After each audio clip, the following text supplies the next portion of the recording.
Hello friends, welcome. My name is Kamalveer. आज हम पढ़ेंगे रिसर्च एथिक्स के बारे में। आपका पेपर है रिसर्च मेथड्स और unit number is 1। Research basics के बारे में हम लास्ट वीडियो में पढ़ चुके हैं।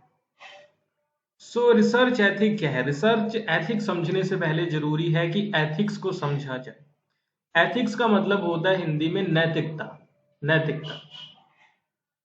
अभी नैतिकता का पर्पस क्या है? नैतिकता का पर्पस ये है कि सोसाइटी में हार्मनी बनी रहे, यानी कि सभी लोग खुशी खुशी खुशी एक दूसरे के साथ मिलके रह सके। सारी चीजें समझते रहना। एथिक्स का पर्पस, एथिक्स कैस क्यों है?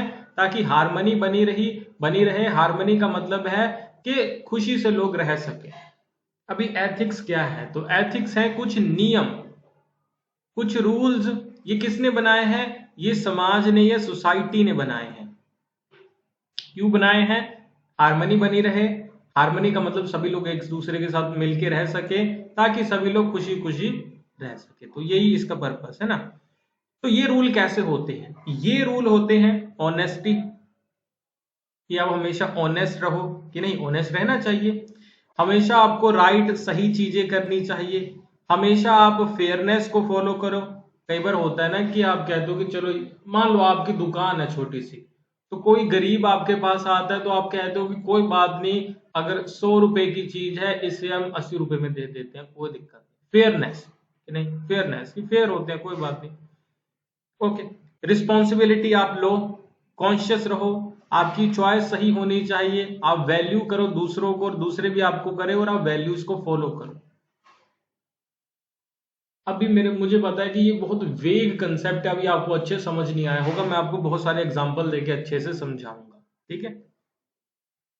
एथिक्स को ही अभी अभी हम और अच्छे समझेंगे, फिर रिसर्च एथिक्स के ऊपर आएंगे। एथिक्स क्या है? Are personal code of conduct. एक पर्सनल कोड ऑफ कंडक्ट होता है जो हम खुद से अपने आप से रूल रेगुलेशन बना के फॉलो करते हैं। हम बनाते हैं, ये सोसाइटी बनाती है। कई बार होते हैं ना कि लोग कहते हैं कि यार देखो, चाहे मैं हार जाऊं, कुछ हो जाऊं, लेकिन मैं गलत काम नहीं करूंगा। तो वो क्या है? वो एक इथिकल रूल है। ओके, एक मॉरल रूल है जो आपने खुद से बना रखा है कि मैं गलत नहीं करूंगा, मैं कभी झूठ नहीं बोलूंगा। ये एथिक्स है। ओके। तो हर एक इंसान अपने अकॉर्डिंग ही बनाता है। It provides a framework. ये एक फ्रेमवर्क प्रोवाइड कर देता है, फिर उसे फॉलो करके हम डिटरमाइन करते हैं कि क्या एक्सेप्टेबल है, क्या एक्सेप्टेबल नहीं। जैसे हमारे घर घर में बात होती है ना कि नहीं यार, कि तुम नॉन वेज नहीं खा सकते, ठीक है। क्यों? क्योंकि हमारी सोसाइटी में, हमारे कल्चर में, हमारे रिलीजन में नहीं खाते हैं। तो ये एक क्या बन गया? एक फ्रेमवर्क बन गया, एक कोड ऑफ कंडक्ट बन गया। फिर इसी के अकॉर्डिंग डिसाइड होता है कि क्या एक्सेप्टेबल है, क्या नहीं है। तो खा सकते हो, ये एक्सेप्टेबल नहीं है। ठीक है, नहीं खा सकते, ये एक्सेप्टेबल है। और ये फिर हमारे बिहेवियर को भी रेगुलेट करता है, गाइड करता है। Ethical considerations can vary across cultures. ये तो बात है ही। आपका जो कल्चर है उसके अकॉर्डिंग अलग रूल होते हैं, अलग इथिकल कंसिडरेशंस होती है, अलग कोड ऑफ कंडक्ट आपका होता है। एक रिलीजन नॉन वेज खा सकता है, दूसरा नॉन वेज नहीं खा सकता, ठीक है। ये चीज देखिए ना आपने। तो ये सारी चीज में होता है, चाहे मैरिज में, चाहे खाने पीने में, कपड़े पहनने में, जॉब करने में, सारी जगह। तो हर एक इंडिविजुअल कल्चर के अकॉर्डिंग ये वेरी करते हैं, अलग अलग होते हैं। लेकिन इनका एक मेन पर्पस यही होता है सबका, कि फेयरनेस को प्रमोट करे, इंटीग्रिटी, यानी कि एक दूसरे के साथ मिलकर रह सके, wellbeing of the individual and society, कि दोनों वही चीज ना जो मैंने आपको यहां बताई, कि हार्मनी के साथ हम रह सके। तो ये इसका मेन पर्पस होता है, लेकिन हर एक जगह ये अलग होते हैं। तो अभी एक छोटा सा एग्जांपल देख लो, फिर रिसर्च एथिक्स के ऊपर आएंगे। तो वंस, एक बार क्या हुआ, इन अ बिजी स्कूल कैफेटेरिया। एक स्कूल का कैफेटेरिया था, रिसेस हो चुकी थी, सारे बच्चे खाना खा रहे थे। A student found a wallet filled with money. एक बच्चे को ना एक वॉलेट वहां पे चेयर पे पड़ा मिला। सोचो कि आप कैफेटेरिया में गए, आपने अपनी पैटी समोसा लिया, चेयर पे बैठने लगे, तो आपने देखा हो यहाँ पे तो कोई वॉलेट पड़ा है। ओके, वॉलेट है। तो instead of keeping it, the student took it to the lost and found box. मतलब वहां पे कोई बॉक्स हो। तो आपने सोचा कि यार एक तो ये है कि कोई मुझे देख नहीं रहा, मैं उठा के रख लेता हूँ, अपने पास पैसे भी आ जाएंगे सारी, कुछ मेरा फायदा हो जाएगा। दूसरा आपने सोचा कि यार क्यों उठाऊं, उठा के ना लॉस्ट एंड फाइंड एक बॉक्स है वहां पे, उस पे डाल देता हूँ, जिसका होगा बाद में आके ले जाएगा। दो ऑप्शन है ना, एक तो अपने पास रख लो, एक उसे किसी तरीके से वापस करवा दो। ठीक है, तो क्या होगा, when a grateful owner retrieved it the student explained it's the right thing to do. तो अभी जिसका है था उसने कहा कि यार तुमने ये वापस कर दिया, इसमें तो इतने पैसे थे, तो तुमने क्या सोचा, इसे तुम रख ही लेते। तो वो कहता कि यार सही चीज तो ये है ना कि जिसकी जो चीज है मैं उसे वापस करूं।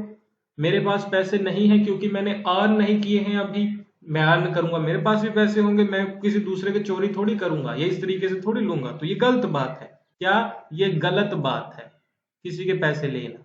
तो ये गलत सही कैसे डिसाइड हुआ, एथिक्स के according. The act of returning the wallet taught everyone the simple but profound lesson that ethics means, ethics का क्या मतलब है, choosing to do what's right, कि जो भी आपका जो सही है वो करो, चाहे कोई आपको देख रहा है कि नहीं देख रहा है। ठीक है, और सही क्या था यहाँ पे कि जो भी जिसकी चीज है उसे वो वापस की जाए, आपको चोरी नहीं करनी है। ये चोरी नहीं थी, कोई देख नहीं था रहा, लेकिन फिर भी तो आप अपने पास रख सकते, लेकिन आपने फिर भी नहीं रखा। कि ठीक है, अगर कोई देख लेगा तो कहेगा कि मैंने चोरी की, अगर किसी ने नहीं देखा तो नहीं कहेगा, लेकिन मेरे मन को तो पता है ना कि मैं चुरा रहा हूं या छुपा रहा हूं, तो छुपाना गलत बात है। तो ये एथिक्स है। सो अभी रिसर्च एथिक्स के ऊपर आते हैं। So research ethics involves the application of fundamental ethical principle to research activity। तो अभी वही चीज आ गई, जैसे सोसाइटी में रहने के कुछ नियम है, प्रिंसिपल है ना, कि हमेशा सच बोलना, ऑनेस्ट रहना, छुपाना नहीं, है ना, ये सारी चीजें।